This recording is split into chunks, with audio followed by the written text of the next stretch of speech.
Assalamualaikum warahmatullahi wabarakatuh. Perkenalkan, nama saya Rindu Rifatul Wahidah.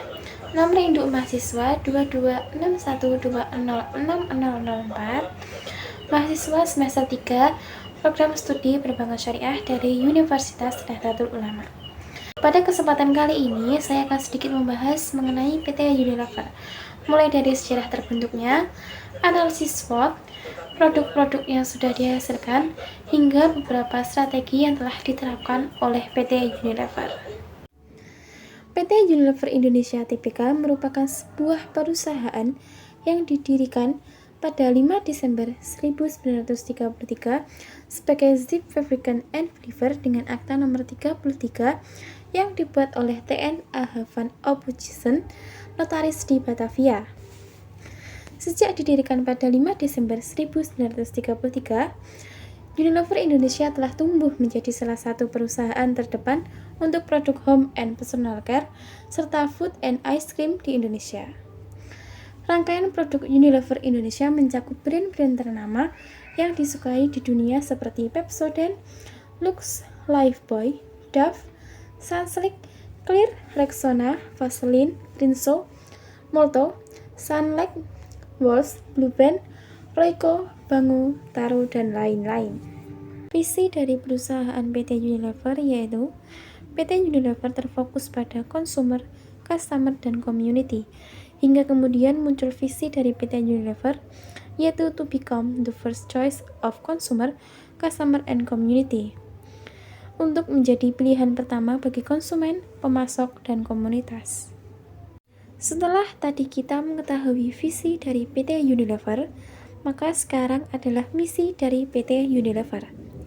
Misi dari PT Unilever yaitu menjadi yang pertama dan terbaik di kelasnya dalam memenuhi kebutuhan dan aspirasi konsumen, menjadi rekan yang utama bagi pelanggan, konsumen, dan komunitas, menghilangkan kegiatan yang tak bernilai tambah dari segala proses, menjadi perusahaan terpilih bagi orang-orang dengan kinerja yang tinggi, bertujuan meningkatkan target pertumbuhan yang menguntungkan dan memberikan imbalan di atas rata-rata karyawan dan pemegang saham. Unilever adalah perusahaan yang sudah berkembang pesat dari tahun ke tahun. Sudah pasti, Unilever telah menjalin kerjasama dengan berbagai perusahaan. Salah satunya adalah Gojek. Gojek bermitra dengan Unilever melalui Gotoko.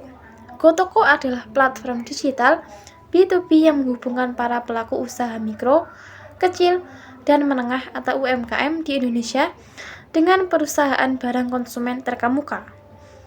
Kerjasama ini hadir di saat terjadinya percepatan dalam peralihan ke layanan online di Indonesia.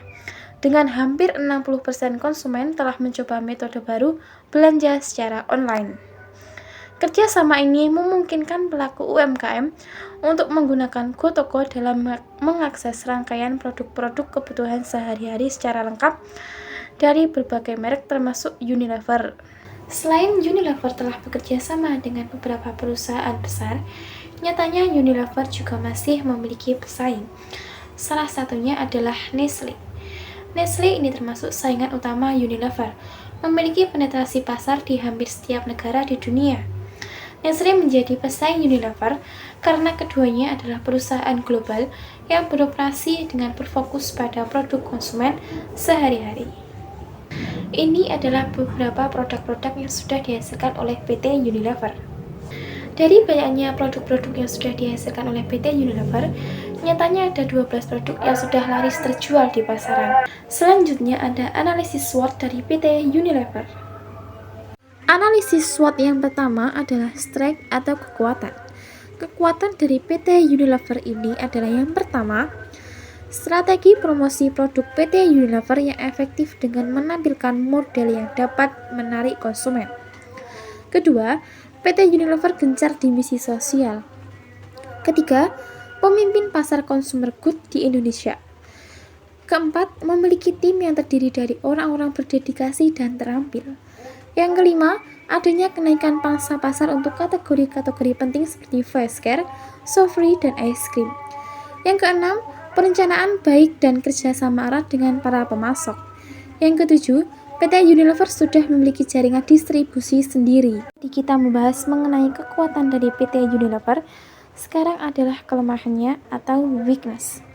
Kelemahan yang pertama, rendahnya respon pasar terhadap produk-produk tertentu.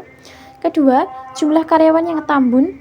Ketiga, birokrasi yang panjang karena kebijakan sentralisasi yang menyebabkan Unilever Indonesia tidak bisa begitu saja memutuskan sesuatu. Yang keempat, lambatnya konsolidasi intern dalam pengambilan keputusan. Yang kelima, ketidakjelasan sertifikat halal untuk produk tertentu. Keenam, mayoritas produk Unilever memiliki entry barrier rendah. Ketujuh, grow omset penjualan di bawah rata-rata industri. Peluang dari perusahaan PT Unilever yang pertama, stabilitas ekonomi yang relatif baik. Kedua, pertumbuhan ekonomi yang kuat di wilayah pulau-pulau seperti Sumatera, Kalimantan, Sulawesi, dan Papua. Ketiga, tingginya kepuasan konsumen. Keempat, banyaknya pemain pasar nasional yang belum memiliki cara produksi kosmetik yang baik. Kelima, luasnya potensial market sekitar 250 juta. Keenam, tingginya tingkat ketergantungan masyarakat akan jenis produk consumer goods. Yang terakhir adalah ancaman yang akan dihadapi oleh PT Unilever di masa yang akan datang. Ancaman yang pertama, tidak stabilnya nilai tukar rupiah terhadap mata uang asing. Kedua, melemahnya daya beli konsumen. Ketiga, maraknya pemalsuan dan penyelundupan produk dari Cina. Yang keempat, adanya penghapusan subsidi BBM bagi industri. Yang kelima, adanya tren perubahan gaya hidup masyarakat dari produk tradisional nasional menjadi produk-produk luar negeri. Yang keenam, adanya pemboikotan produk Zionisme termasuk Unilever. Ketujuh, produk pesaing dengan harga lebih rendah. Selanjutnya ada strategi pemasaran dari PT Unilever. Strategi-strateginya yang pertama yaitu kepemimpinan harga rendah. Dengan menjaga harga yang rendah dan rak-rak diisi dengan baik menggunakan sistem pengisian kembali, persediaan yang melegenda melalui mili pada tempat pedagang eceran. Sistem mili mengirimkan pesanan atas barang dagang baru secara langsung kepada pemasok ketika pelanggan membayar pembelian mereka pada kasir. Yang kedua, diferensiasi produk. Produk Unilever terus memperkenalkan kemasan-kemasan yang terbaru, tetapi Unilever tetap mempertahankan kualitas produknya. Ketiga, berfokus pada peluang pasar. PT Unilever Indonesia dalam menjaga keeksistensiannya di dalam persaingan global yang semakin meningkat melalui promosi media elektronik.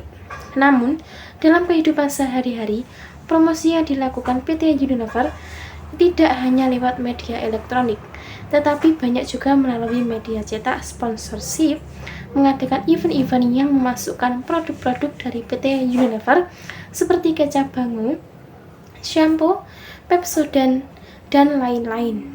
Yang keempat, menguatkan keakraban pelanggan dan pemasok.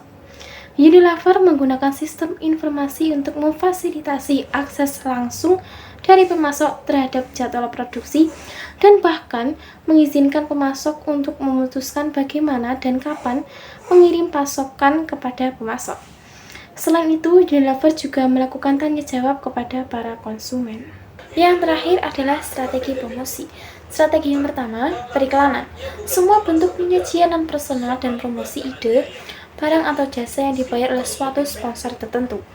Kedua, promosi.